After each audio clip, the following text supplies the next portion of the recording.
Гәүһәрне таш дию белән ул таш булмас. Һәрбер кеше гәүһәр кадерен белә алмас. Җәфа чикми кешегә рәхәт булмас, әгәр көймәс утынга төтене булмас. Үзен текә тотып өстен булмактан нинди затлар йыгылдылар аяктан. Кеше дип санамыйм шуны. Кем дөньяда кеше булган кешеләр белән аралашмый. Агач башыннан йыгылган кеше хәлен агач башыннан йыгылган кеше генә белә ала. Кешегә бурычлы булдың, аның колы булдың.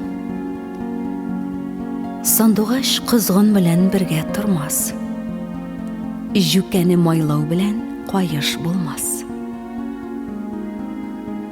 Синдә күңеле булганда, сине синдә булмаган сыйфатлар белән мактаучының синнән хәтере калганда, сине синдә булмаган кабахәт эшләр белән яманлауга да кулыннан килер.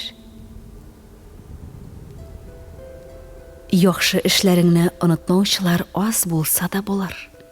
Әмма син үзеңнең хата эшләреңне онытма. Вафасыз кеше белән дус булу, кадерен белми торган кешегә изгелек итү дәрәҗәсендәге мәгънәсез эш.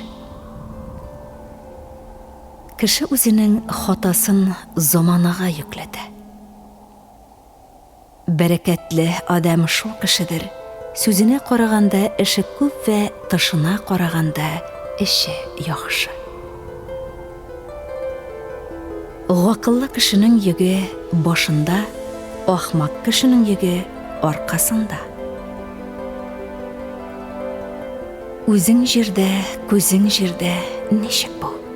Күреп күк дәфтәрен яндың, кабындың, ни барын күрмәдең, әмма юлыңда аяк астындагы ташка абындың. Буларның эчендә ни кадәр күп богдайлар бар. Менә шуның эчендә буларның башлары иелгән. Инде шул. Текә торганнарны кара, эшләрендә бер әйбер дә юк. Булары бер тиендә тормый. Моннан гыйбрәт ал, углым. Текә башлы булу гакылсызлыктан килә. Кем әле син? Ни майтардың, ни калдың бу җиһанда? Изү йыртып ташландыңмы давылларга, туфанга? Алтын һәйкәлләр кыярлык эшләрең бармы җирдә? Адымың, сүзең, сулышың лаекмы асыл иргә? Гашыйк була белдеңме син дастан итеп сөйләрлек? Кемнәргә син шәфкать кылдың, җанын кыйдың кемнәрнең? Күтәрдеңме кылыч булгап кавмымны яуларга? Калдырдыңмы аяк изе кеше менмәс тауларда? Сүзләр әйтә, алдыңмы син иман итеп ятларлык?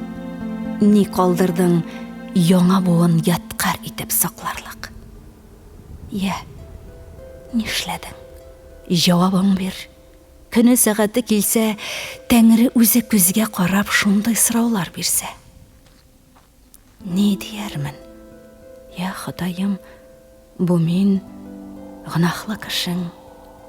Изләдем, таптым, юаттым. Шул булды яшәешем. Изләдем, таптым, югалттым. Яшәмәдем дә бугай. Шулай дип җавап тотармын һәм аңлар мине Ходай.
Örf гадәтен мирасы деп калдырган намусына тап төшергән үзен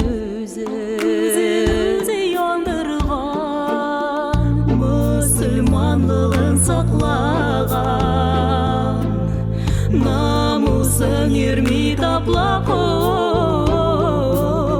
мөселманлыгын саклаган намусын йөрми таплап азгына яман шир белән яман шир белән кырган ахлаксызны хөкем көтсә гыйбәтле күчкән җырга мөселманлыгын саклаган намусын йөрми таплап мөселманлыгын саклаган намусын йөрми таплап саклы заты нәсел ырлыгын җилгә очырмый баклап буыннардан буыннарга калдыра белә саклап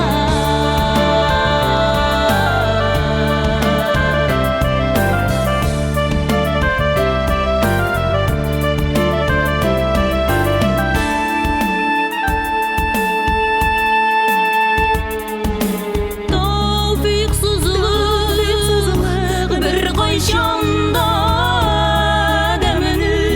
адәмне зурламаган үгүнүчләргә тарамый намусы курламаган мөселманлыгын саклаган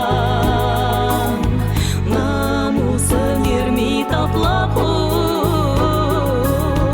мөселманлыгын саклаган намусын йөрми таплап саклы заты нәсел ырлыгын җилгә очырмый баклап буыннардан буыннарга калдыра белә саклап затлы заты нәсел ырлыгын җилгә очырмый баклап буыннардан буыннарга калдыра белә саклап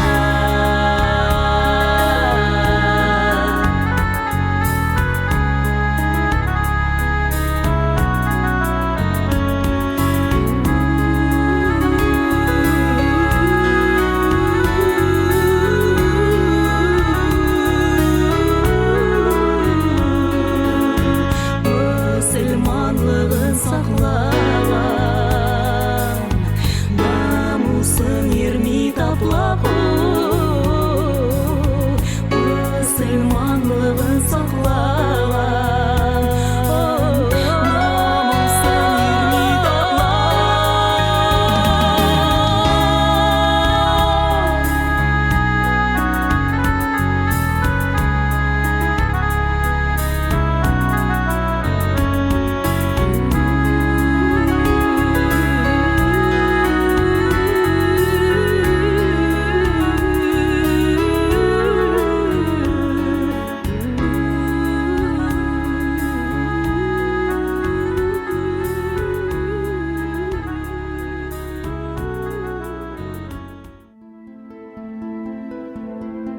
Кеше артыннан иярсәң дә белеп ияр.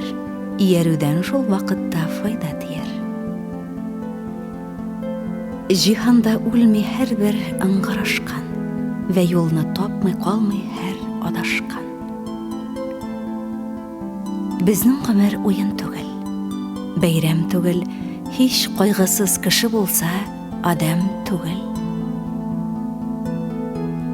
Онут барсын. Бүтін хәсрәт вә моң зарыңны тын эштән, хозурда эзләмә инсаф вә виждан кушмаган эштән. Дөньяда һич кем үзеннән башканы кайгыртмый. Кеше ни нәрсә эзләсә, шуны таба. Күзләр адамның язмышын сөйли. Адамның ішкі дөньясы хаят юлында кешіргеннәре аның йөзендә із калдыра. Кеше үз тормышын үзе бизәргә тиеш. Дөнья матур, якты. Тик шул матурлык, шул яктылык белән файдалана белергә кирәк. Дөньяда кеше өчен кәсепсез яшәүдән дә зур кимчелек булмас. Акылы белән йөрәген берләштерә алган кеше генә үзенчә тормыш кыра ала. Син бер вакытта да үзең хакында үз фикереңне әйтмә. Аны башкаларга калдыр. Һәр адамда 4 нәрсә бар. Дәрт, нәфес, күңел, йөрәк. Ни эшләмә, кайда барма, шулар барсы да кирәк. Кеше иҗат миссиясын үтәр өчен туа. Аның ничек үтәлүен вакыт карап тора.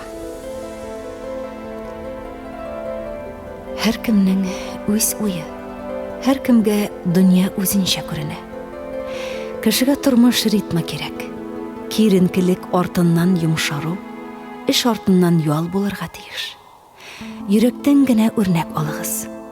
Ул мускулларын әле йомшарта, әле кыса һәм күпме эшләсә дә армый. Кыен минутларда кешеләрнең йөзләре ныграк ачыла.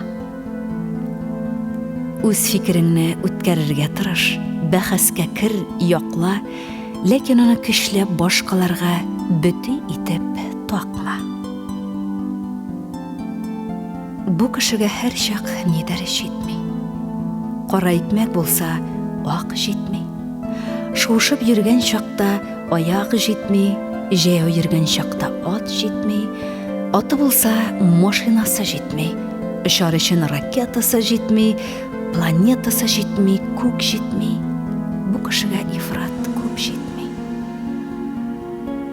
Шул кешегә ләкин кайчагында башларына кайгы төшепме, бинахакка гаеп күтәрепме, гамсезлектән җаны өшепме, ап-акны да кап-карага буяп, матурны да ямсыз күргәндә, якты дөнья белән бәхилләшеп хәлакәтен эзләп йөргәндә, шул юлыннан тартып алыр өчен бу кешегә ифрат аз җитә.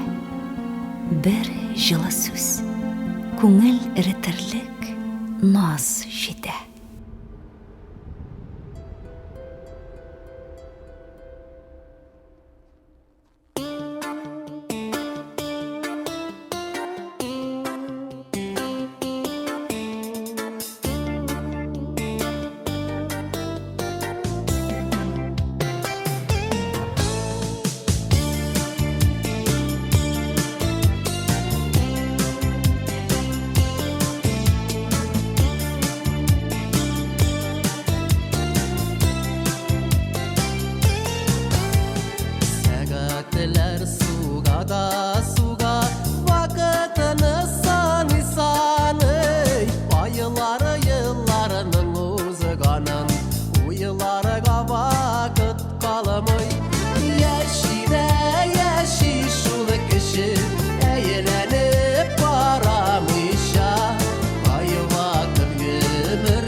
кеше әйләнеп карамыйча, кай вакыт гомерләр уза, үзе юлын таба алмыйча. Яши дә яши шул кеше әйләнеп карамыйча, кай вакыт гомерләр уза, үзе юлын таба алмыйча.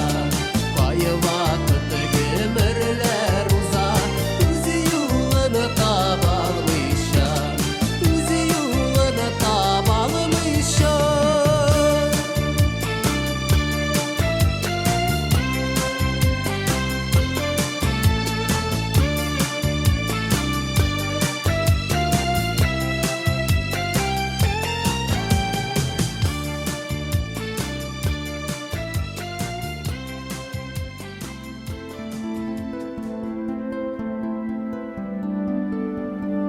Кеше фикеренә суқыр килеш иярүгә караганда, кечкенә генә булса да, үз фикерең булу яхшы. Кешеләрнең табигатендә шундый бер сыйфат бар. Бикле әйберне ачасы, тыелган эшне эшлисе килә. Кеше дахи тереклекнең терәге ул. Мәңгелекнең иң кадерле бүләге ул. Табигатның миллион еллар сайлап чарлы торган нәфис сәнгать үрнәге ул. Мин зур кеше дип уйлау белән ил алдында түбән төшәсең. Кешегә иң авыры үзен аңлау. Кеше гомеренең биек нокталары була. Әнә шул биеклектән караганда узган юлың уч төбендәге сызыклар төсле күренеп ята. Кеше тормышының күп өлеше болытлы соры көннәргә охшаш. Эш белән, мәшәкать белән тулы. Тик болытлар ел әйләнәсе күк йөзен каплап тора алмаган кебек, адәм баласының да кояшлы көннәре була. Чәчәкләр үз төсләрендә генә була ала. Үзләре булып чәчәк ата, үзләре булып яши һәм үзләре булып сула. Исемнәренә, төсләренә, исләренә хыянәт кылмый. Кешеләр кебек мәңге төрләнмиләр чәчәкләр. Һәркем игътибарга лаек. Шуңа күрә ул игътибар сизмәгәндә, бик үк урынлы булмаган рәвешләрдә үзенә игътибар җәлеп итәргә тырыша. Кешегә ышансаң, аның акылы арта. Галәмгә без иң зур биеклектән ягылып төшәр өчен генә түгел, ә күбрәк күрер өчен, дөньябыз киңәйсен өчен генә омтылырга тиеш. Тормыш һәм андагы конфликтлар авырлыгын үз иңнәреннән төшерергә, дуслар җилкәсенә күчерергә, аңлы рәвештә кызгандырырга тырышкан кеше көчсез. Кеше дә шул айсберг сыман. 7дән бире кеше күзендә, ә калганы эчтә, күкрәгендә, тагы да тирән күңел төбендә. Кешенең кыяфәте, акылы гасыр саен үзгәреп барса да, аның хисләре аз үзгәрә. Җәяүле кеше үз ихтиярында. Теләсә туктап уйлана, теләсә бара, теләгәндә кибет тәрәзәләрен тамаша итә, күңеленә ни рәхәт шуны уйлый, уйны уйга ялгый. Кеше япа-ялгыз калганда гына үзенең чын табигатенә кайта ала. Икәү булганда ул берәүгә, өчәү булганда икегә үк ярашырга тиеш. Безнең заманда кеше бик сирәк кенә ялгыз кала ала. Күп очракларда айлар, еллар дәвамында ул бүтәннәр ихтиярында, хөкем ияләре азчылык буйырганча өстеннәрнең күңелен табып яшәргә мәҗбүр. Кеше бар чакта да ирекле булып бетә алмый. Йөк алашасын чабышка чыгармыйлар. Адам баласы кирпич калыбыннан төшкән стандарт түгел.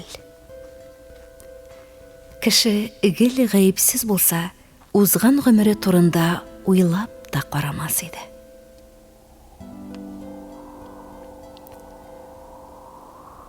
Кеше кайчан горур була. Улы, кызы булганда, киявеннән, килененнән, оныклардан уңганда, дусларына сөйләгәндә гаиләсе турында, рәхәтләнеп кыенганда үз шатлыгын урында. Кеше кайчан горур була. Халкын мактый алганда, яла аңа ук атканда әверелсә калканга. Туган теленең байлыгын күрсәткәндә сүзендә бер бөртек шатлык тамчысы агып чыкса күзеннән. Кеше кайчан горур була. Ярышларда йөргәндә иң югары пьедесталда ил байрагын күргәндә, аның җилфердәү тавышын җыр итеп тыңлаганда, оттырган чакларында да күңеле сынмаганда. Кеше кайчан горур була. Өметен үзмәгәндә, үз халкының тарихында уй-гыйбрәт эзләгәндә, вак-төякне атлап үтеп, олыны күтәргәндә, үчләшү хисе давылын теш кысып үткәргәндә. Кеше кайчан горур була. Азат булса ватаны, жаны теләп каршы алса ватанының һәр таңын, үзе теләгән хезмәттә кичкә тоташса көне, тыныч ял һәм назлы ләззәт татырга бирсә тәне. Кеше кайчан горур була. Үзен үзе сынаса, жаны акылын, акылы йөрәк сүзен тыңласа, йырткычлыкны уятмаса, канындагы кыюлык масаюга әйләнмәсә, үзендә көч таюы. Кеше кайчан горур була. Язмышын кулда тотса, горурлыгының нигезен белсә, аны ныгытса, кая барганын аңласа, җиткәч тә җиде чатка адашмаса, курыкмаса, кеше горур шул чакта.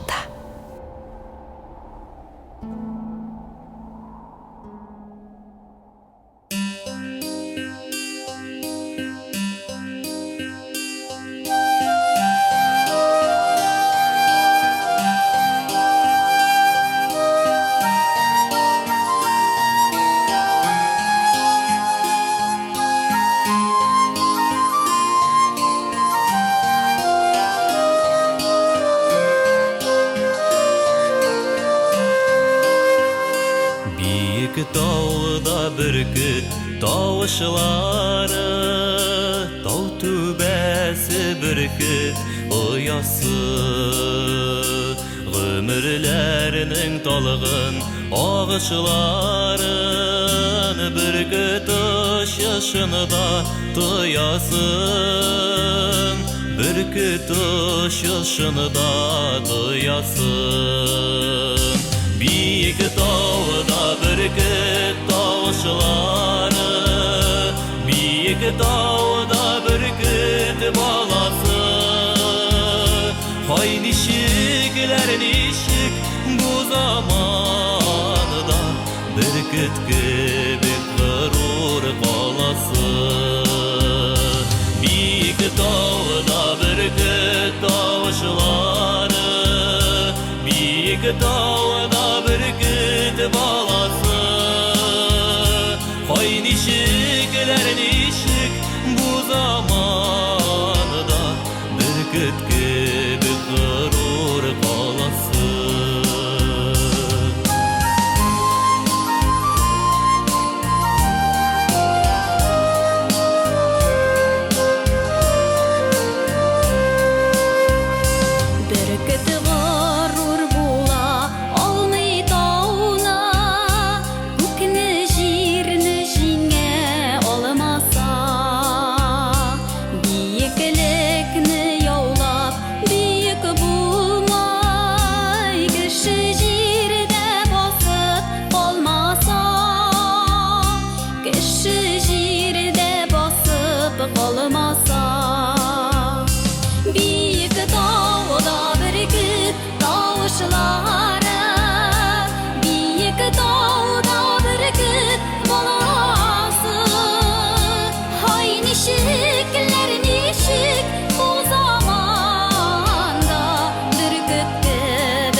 Шүйіп кіші аттым Биік тауда бүркіт таушылары Биік тауда бүркіт баласы Қай нешеклер нешек бұл заманда Бүркітке бек ғұрур баласы Биік тауда бүркіт таушылары Биік тауда бүркіт баласы Қай нешеклер нешек бұл заманда Бүркітке бек ғұрур баласы Қай нешеклер нешек бұл заманда Бүркітке бек ғұрур баласы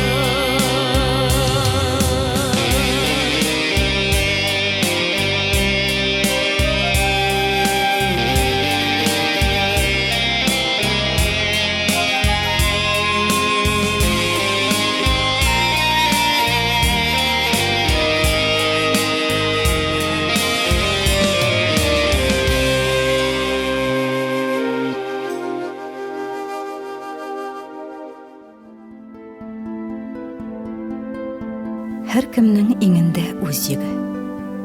Һәр кайсыбызның үз үткәне, анда теләсә кемнең тaqшынырга хакы юк. Һәр кем кулы белән кылганын җилкәсе белән күтәрә. Кеше табигате һич кайчан да үзгәрми. Кеше тормыш шартларына карап, бары тик юраклаша гына бара. Кеше берәр бәхетсезлеккә генә тарысын. Шундук аның кимчелекләре дә калкурак, күзгә ташланыбрак күренә башлый. Уңай яклары исә киресенчә, ничектер уңа, үзеннән үзе төссезләнгән сыман була. Бу сыналган хакыйкать. Бәндә ничек гел фәрештә булсын, ыжмах, тәмух бер үк йөрәктә. Кеше рухы, кеше җаны. Акыл ияләре аның өрфиядәй нечкә, чәчәкләрдәй нәфис һәм шул ук вакытта кырыштай нык, бер кемгә баш имәс көчле булуына сокланалар. Бәлки бу соклану урынлыдыр. Тик бу дөньяда шул кеше рухын бик ансат кына буйсындыра, аның белән теләсә ни кылана, аны күпме теләсә шул кадәр түбәнсетә ала торган көч бар. Ул да булса алдалау, ышандыру, инандыру көче. Ошбу дөньяның бөек хакимнәре һәм залимнәре шушы көчкә таянып, кешеләрне, халыкларны, бөтен илләрне үзләренә буйсындыралар. Үзләре теләгәнчә идара итәләр дә инде. Үз-үзеңне эзләп табыйм дип, айлар, еллар үтә. Үз-үзеңне югалтырга бер минутта җитә. Һәр кеше серләр йомгагы. Кеше акыл сатканны яратмый, ә киңәшне тыңларга, җавапны бергәләп эзләргә әзер. Кешеләр арасында тигезлекнең булуы мөмкин түгел. Тигезлек өчен һәр кешенең дә һәр яклап камил булуы кирәк. Һәрбер кеше үзен дөньяның кендеге дип уйлый. Асылда бу шактый ук дөрес фикер. Үзеңне чүпкә санасаң, бүтәннәр сине себереп йөртәчәкләр. Дөньяда иң ялгыш һәм иң зарарлы фикер кешеләрнең барысы да тигез дип уйлау. Бөек кеше генә үч сакламый. Бөек кеше генә үзен рәнҗеткәннәрне гафу итә белә. Тау бөркете кыя эзли, дала бөркете даласына аша. Әгәр дә чәчәкне түтәлгә чәчеп үстерсәң, ул чәчәк. Әгәр арыш арасына үзе тишелеп чыкса, чүп үләне. Ә кешеләр тиешсез урында, тиешсез вакытта тишелеп чыккан күпме асыл затларны йолкып ташлыйлар. Шәшәк өчен ясалган түтәлгә эләкмәсәң, шитен шул. Син бары тик шуп үләне генә. Кешене кеше иткән бер нәрсә — кешелеклелек. Үзеңне тапкан көн кеше гомерендә иң бәхетле көннәрнең берсе буладыр. Кешеләр арасындагы тигезлек турында ни чаклы гына гәп куертсак та, укымышлы кыз белән надан егет тиң була алмый. Белемле егет укымаган кызга өйләнсә, айырма әллә ни сизелми. Чөнки хатын-кыз үзенең табигать биргән сизгерлеге, гаиләне саклау инстинкты белән иргә ярарга тырыша. Гыйлеме булган ирнең үзеннән өстен икәнен таный, аны хөрмәт итә. Балаларын да әтиләре кебек укымышлы итәргә омтыла. Ә надан егет укымышлы кызга өйләнсә, һәр чак хатыныннан үч алу белән мәшгуль була. Язмыш тарафыннан кимсетелгән кеше һәр сүзгә шикләнеп карый. Һәр кыек сүзне үзенә кабул итә.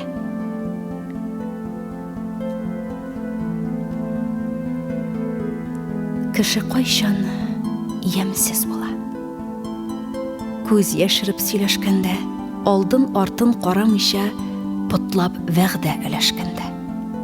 Көнләшкәндә башын җуеп, үз-үзенең шәүләсеннән шәүләсе озын булганга, аның карсак гәүдәсеннән. Кеше кайчан ямсыз була.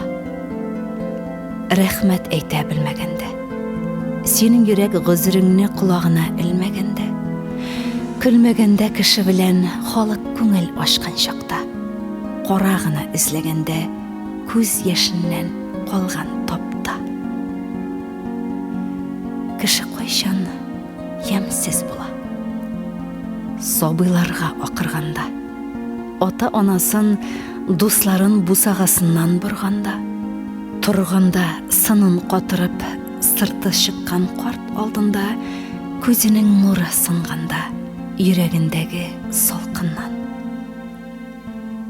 Кеше кайчан ямсыз була. Хак булса да мактанганда, буш куыклар күктә шартлап төкерек булып тамганда, акланганда шакшы кулын чит чабуга сөртә-сөртә, яшәгән чакта күршесен озын акча белән үртәп. Кеше кайчан ямсыз була. Үзенә дан даулаганда, гынахлы ачык кычакны матур яба алмаганда, алдаганда яшен картын ант сулары эчәшә, өмет таптауның җинаят икәнлеген дә белмичә. Кеше кайчан ямсыз була. Үзен матур санаганда, уртак табын табагыннан молрак калҗа сайлаганда, бәйләнгәндә юк бар өчен янаганда, кизәнгәндә, кешелеген югалтуын күрмәгәндә, сизмәгәндә.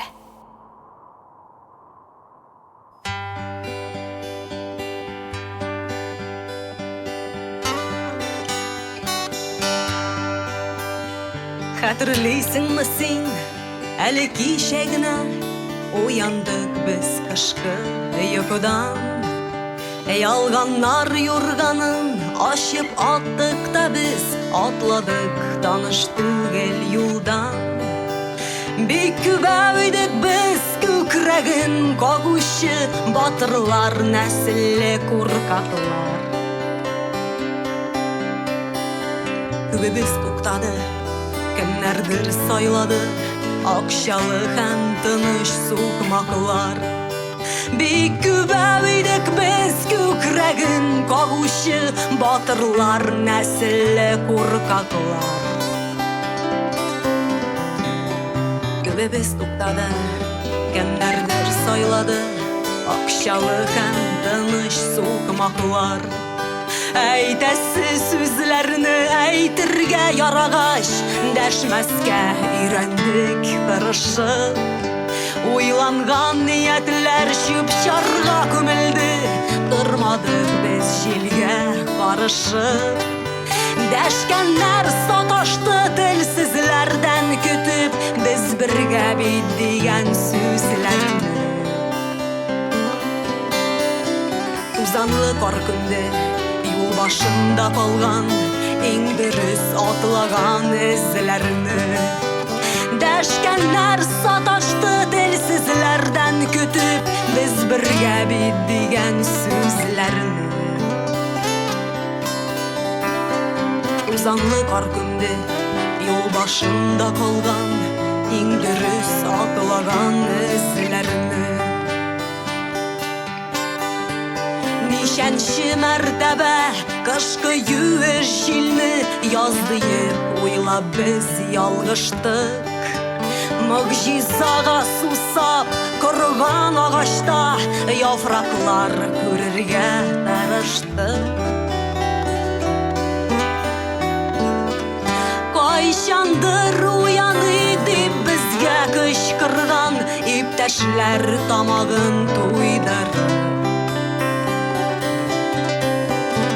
Дошманга кушылды, кирмәнгә бикләнде, ишекләргә йозак куйдырып. Кайчандыр уяныйк дип безгә кычкырган иптәшләр тамагын туйдырып. Дошманга кушылды, кирмәнгә бикләнде, ишекләргә йозак куйдырып.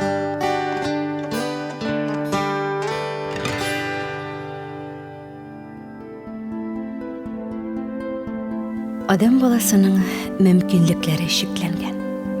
Һәр кемнең үз офыгы, тормыш кора ала торган мөхите бар. Чама-чамага туры килергә тиеш. Ора алмас, зор күтәрер дигәннәр татарлар. Ора алырлык егәрлегең юк икән, күтәрмә. Чөнки актыктан күңелеңә зур үкенечләр килер. Үкенеч көнчелекнең әнкәсе ишул. Алар бер-берсенә тагылып йөриләр. Көнчелек исә иң явыз хисләрнең берсе. Аннан котылмак юк. Булдыра алмастайны алдына куйган кеше гомере буе бүтәннәрдән көнләшә. Кеше гомере буе мәңге яшәүне хыял итеп яши. Мәңге яшәү өчен ул җан юаткыч чараларын да уйлап тапкан. Үзе үлсә дә, якты көндә аның теле, гырыф-гадәтләре, нәселе, эш-хезмәт нәтиҗәләре кала. Кешенең гомере тигез итеп бүлеп куелган. Гомернең ил өчен, хезмәт өчен, рәхәт өчен дигән өлешләре бар. Өлешләрнең иң изгесе ата-ана өлеше. Һәр кешенең гомере билгесезлеккә мең чакрым юл әле ул. Аны үтәсе бар. Берәү дә бер кемгә дә туры сызык сызып, як-ягына маяк кадап куймаган. Билгесезлеккә бара кеше. Үзе белән иртәгә ни буласын бер чакта да белми. Кеше яши.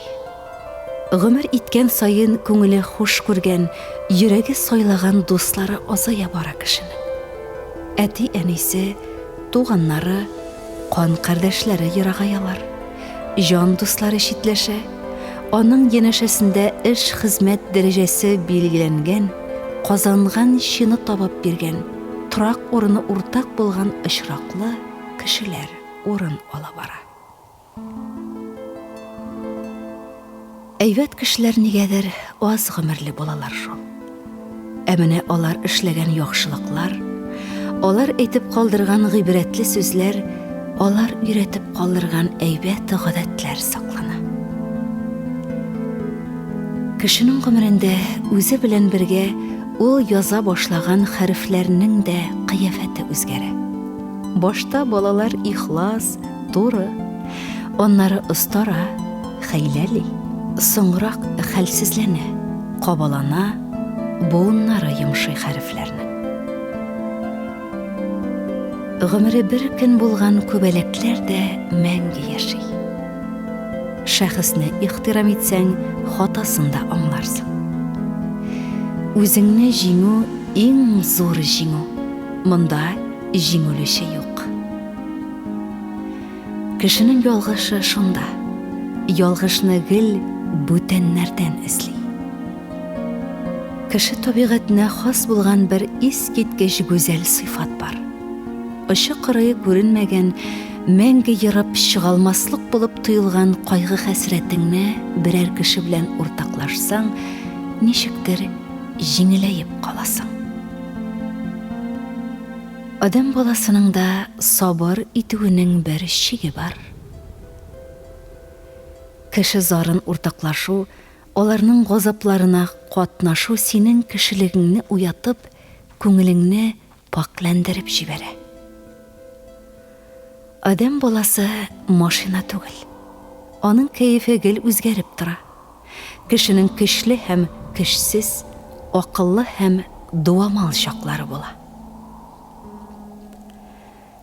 Кеше күп җыелган җирдә бераздан син үзеңне югалтасың. Көндәлек тормыш тәҗрибәсе, яшәү кагыйдәләре юкка чыга. Белгәннәреңнең кирәге, файдасы калмый. Тирәвендәге кешеләр белән элемтәгә кереп булмый. Кысылык куркыта, каушата, хушыңны ала. Син хәзер шәхес түгел, йөрмәгә эләккән тузан бөртеге генә. Башкалар да шулай. Шушындай чакларда гавам инстинкты, мәгънәсенә төшенмичә, башкаларның хәрәкәтен кабатлау янәге барлыкка килә. Әгәр дә кеше бу фани дөньяда гаять четерекле тормышта үз-үзен түбәнсетмәсә, үз-үзен мәсхәрәләп кимхур итмәсә, аны беркем дә кимсетә дә, түбәнсетә дә алмый. Бу дөньяга кеше җиңелү өчен килми. Исем ул синең үзең генә түгел бит. Ул синең йөзең, ата-анаңның, руыңның, нәселеңнең йөзе һәм аларның байлыгы. Исем ул синең тормыш юлыңнан күтәреп барган үз байрагың. Иң матур кеше сиңа яратып баккан кеше. Кеше кайчан матур була. Кеше матур шул чакта. Башкаларны чакырганда үзе яккан учакка, ятлар белән танышканда күзләре җылынганда, шул җылылыкның рәхәтен җаның белән тойганда. Кеше кайчан матур була. Кеше матур шул чакта. Ерак дусын очраткачтын елаганда кочаклап, җырлаган чакта җырының моңында эргәндә, бәхеткә таба чапканда, күршеңә юл биргәндә. Кеше кайчан матур була. Кеше матур шул мәлдә. Шигырь тыңлаган чагында уйга чума белгәндә, мәхәббәтен сүзсез генә аңлаткан мизгелендә, бәхет белән сөйләшкәндә, бәхетнең үз телендә.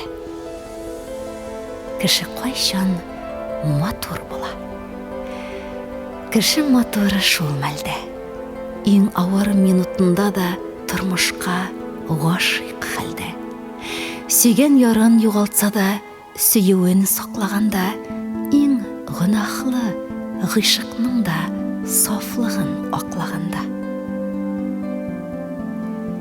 Кеше кайчан матур була. Кеше матур шул вакыт. Иле өчен, халкы өчен яшәгәндә җан атып, замананың авырлыгын җилкәсенә алганда, олы данга ирешеп тә кеше булып калганда.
Эшке бәхетле кеше бизей аны, эшке матурлык мәрхәмәтле кеше, игелекле эше бик яратыр, үрнәк алырлык.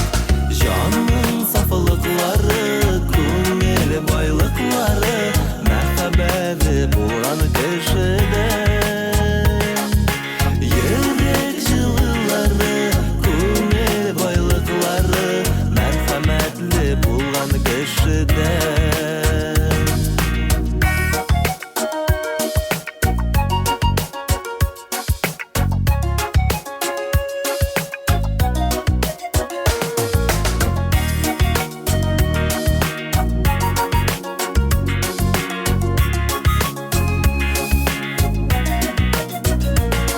Кием татлылыгы әле бер ми түгел, түбән җанлы булса хуҗасы, эшке матурлыгыны кабул итә күңел, сокландыра әнә шунысы. Җанның сафлыклары, күңел байлыклары, мәхәббәте булган кешедә. Йөрәк җылылары, күңел байлыклары, мәрхәмәтле булган кешедә.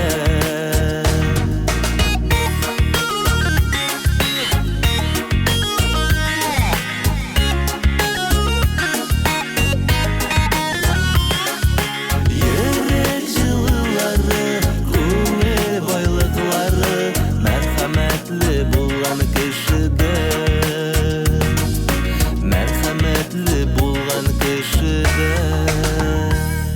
Хөрмәтле радио тыңлаучы якын дусларыбыз, әле сез «Кеше кайчан матур була» исемле тапшыру тыңладыгыз. Материаллар «Дөньяда сүзем калыр» җыентыгыннан алынды. Зөлфәт, Әнгам Атнабаев, Ренат Харис шигырьләре кулланылды. Ә инде музыкаль яктан Фәридә Алсу башкаруындагы «Азгынга гадел хөкем», Саид Абдуллин башкаруындагы «Яши кеше», Руслан Садыров һәм Гөлҗамал башкаруындагы «Бөркет кебек горур каласы», Илсия Бәдретдинова башкаруындагы «Хәтерлисезме» һәм дә «Күңел байлыклары» исемле җырлар бизәде.